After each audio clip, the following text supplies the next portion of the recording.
Maawaing Jesus ko, lingapin mo ng mahabaging mong mga mata ang kaluluwa ni Pablo. Kaawaan at patawarin ang kaluluwa ni Pablo. Hindi pa alam ng kaluluwa kung saan siya pupunta.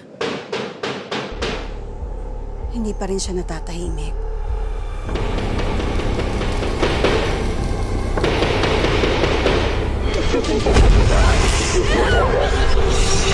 Andito siya ngayon? Kasama natin?